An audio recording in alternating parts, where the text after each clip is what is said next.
meningkatkan pengalaman membangun keterampilan, sebuah cerita tentang web, hiburan, dan permainan. Kisah ini dimulai di sebuah ruang belajar kecil yang terletak di sudut kampus universitas negeri. Di antara tumpukan buku teknik, laptop lusuh, dan secangkir kopi yang hampir selalu habis, duduk seorang mahasiswi semester 4 bernama Rona. Dia bukanlah programmer handal, melainkan seorang jurusan desain komunikasi visual yang selalu penasaran bagaimana gambar-gambar yang ia ciptakan bisa berbicara di dunia maya. Suatu sore, ketika matahari mengintip lewat tirai jendela, dosen mereka, Pak Arif, memperkenalkan topik baru dalam mata kuliah komunikasi digital. Kita akan memanfaatkan halaman web sebagai media informasi dan komunikasi, kata Pak Arif dengan senyum lebar. Tidak hanya itu, kalian akan belajar melalui hiburan dan permainan yang terintegrasi di dalamnya. Tujuannya sederhana, memulai proyek kecil, menggunakan perangkat sumber terbuka, dan menjadikan proses belajar praktis. Rona menatap papan tulis sekaligus layar proyektor. Kata-kata itu menimbulkan rasa berdebar-debar.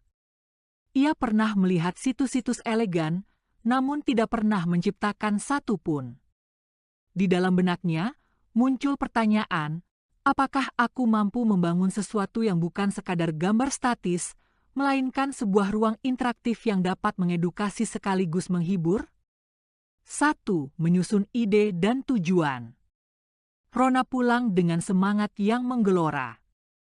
Ia menyalakan laptopnya, membuka dokumen kosong, dan menuliskan poin-poin utama yang diberikan Pak Arif.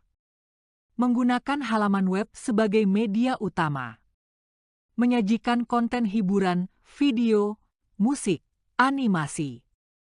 Membuat permainan sederhana untuk melatih interaksi pengguna. Mengandalkan perangkat sumber terbuka HTML5, CSS3, JavaScript, dan kerangka kerja, framework, gratis. Mulai dari proyek kecil, fokus pada pembelajaran praktis. Setelah menuliskan rencana tersebut, Rona memutuskan tema websitenya, Petualangan Budaya Nusantara. Ia ingin menampilkan ragam tarian, musik, dan cerita rakyat Indonesia, sambil menambahkan permainan tebak-tebakan yang menguji pengetahuan pengunjung tentang warisan budaya. Ide itu terasa menakjubkan, sekaligus menantang. 2. Memilih alat yang tepat. Rona mengunjungi forum daring yang dikelola oleh komunitas open source. Di sana, ia menemukan rekomendasi paket Bootstrap untuk tata letak responsif, Anime.js untuk animasi ringan, serta Passer, sebuah kerangka kerja JavaScript khusus membuat game 2 dimensi. Semua tersedia secara gratis, dengan dokumentasi lengkap dan contoh kode yang dapat di-fork. Kalau begitu, mari kita mulai dengan sesuatu yang paling sederhana, gumamnya. Rona menyiapkan repositori di GitHub, menamainya Cultural Quest. Ia menuliskan readme yang berisi visi, misi, dan daftar tugas, to-do list, yang terstruktur. Membuat halaman utama, landing page, dengan hero image. Menyisipkan video tarian tradisional, YouTube embed. Membuat kuis, tebak lagu daerah. Mengintegrasikan animasi transisi antar bagian. Dengan langkah-langkah itu, Rona mulai menulis kode HTML dasar. Ia menambahkan tag MetaCharset UTF-8 demi memastikan aksara bahasa Indonesia terrender dengan sempurna. Ia menuliskan header title Cultural Quest, Jelajah Budaya Nusantara, title sambil berpikir, kalau orang lain mengunjungi situs ini, apa yang mereka rasakan pertama kali? 3. Rintangan pertama, CSS yang membandel. Setelah menyiapkan struktur HTML, Rona beralih ke CSS untuk mempercantik tampilan. Ia mengimpor file Bootstrap lewat CDN, berharap layoutnya otomatis rapi. Namun, ketika halaman dibuka, elemen-elemen tampak menumpuk dan teksnya tidak sejajar. Kenapa? Keluh Rona, menggaruk kepalanya. Ia menelusuri forum Stack Overflow, menemukan bahwa bootstrap CSS harus di-load setelah reset CSS agar tidak ada konflik. Ia pun menambahkan file normalize CSS sebelum bootstrap. Malam itu, lampu belajar di ruangan tetap menyala hingga pukul 2 dini hari. Setelah memperbaiki urutan pemanggilan styleat, tampilan berubah drastis. Header kini berwarna biru laut, tombol mulai kuis berwarna oranye cerah, dan layout responsif menyesuaikan ukuran layar laptop maupun ponsel. Rona tersenyum lega. Ternyata, satu baris kode saja bisa membuat perbedaan besar. Rona mengadopsi Anime.js untuk membuat elemen gambar kain batik meluncur perlahan ke kanan saat pengguna mengklik tombol "Lihat selengkapnya".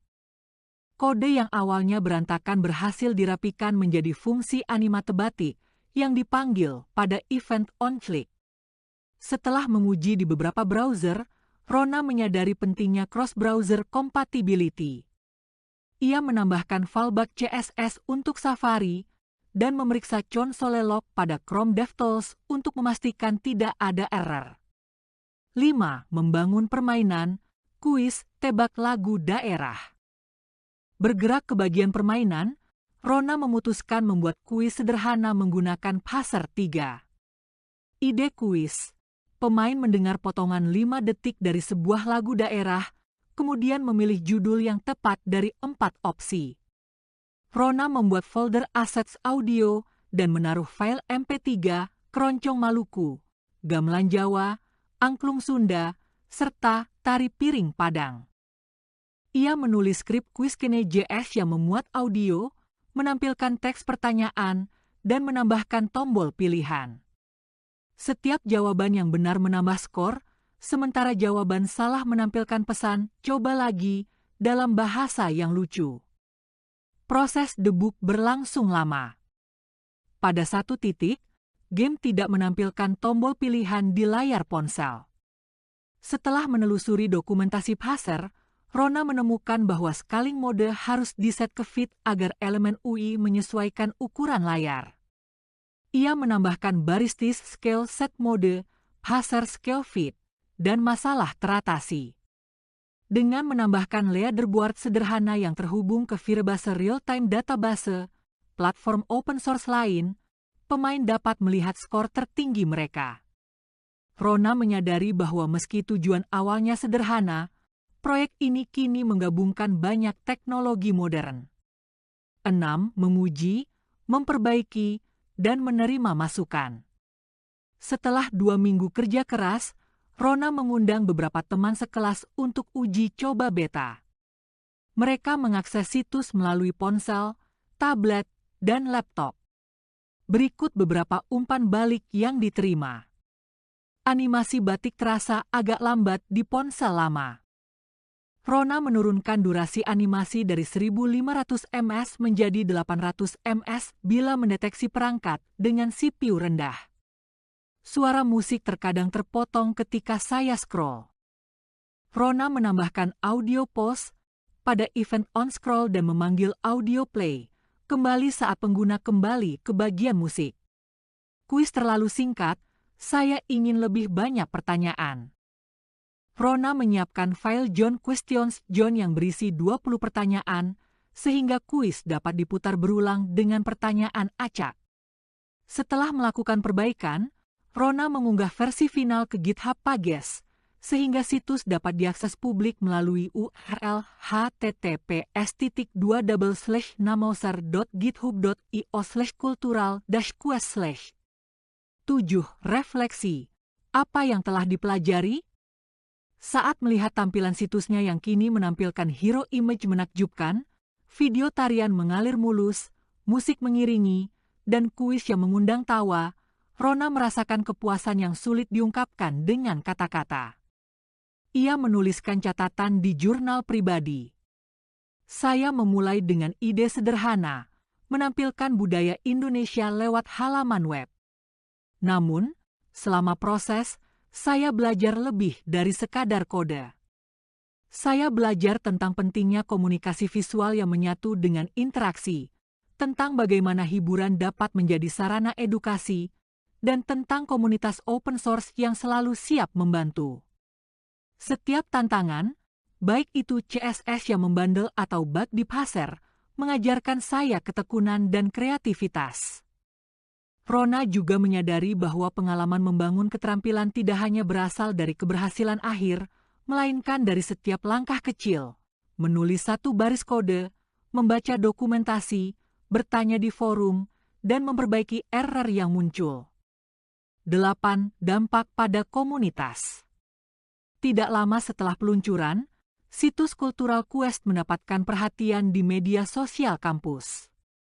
Beberapa organisasi budaya menghubungi Rona untuk menambahkan konten mereka, sementara dosen lain meminta contoh proyek untuk mata kuliah mereka.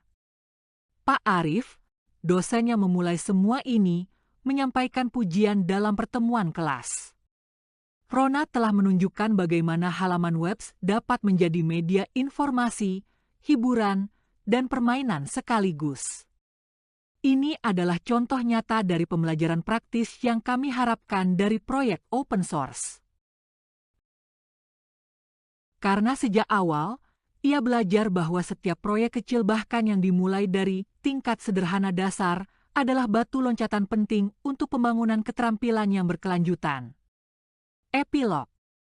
Di sebuah kafe kampus, Rona duduk sambil menyesap teh tarik, memperhatikan layar laptopnya yang menampilkan Cultural Quest. Seorang mahasiswa baru lewat meja sebelah berhenti, menatap situs itu dengan penasaran, lalu berkata, "Pak, boleh saya coba buat situs seperti ini?" Rona menepuk bahu mahasiswa itu, tersenyum, dan menjawab, "Tentu saja." Mulailah dari sesuatu yang kecil, pakai perangkat sumber terbuka, dan jadikan belajar itu menyenangkan. Karena pada akhirnya, pengalaman membangun itu bukan sekadar menulis kode, melainkan menciptakan ruang di mana orang dapat belajar, bermain, dan terhubung.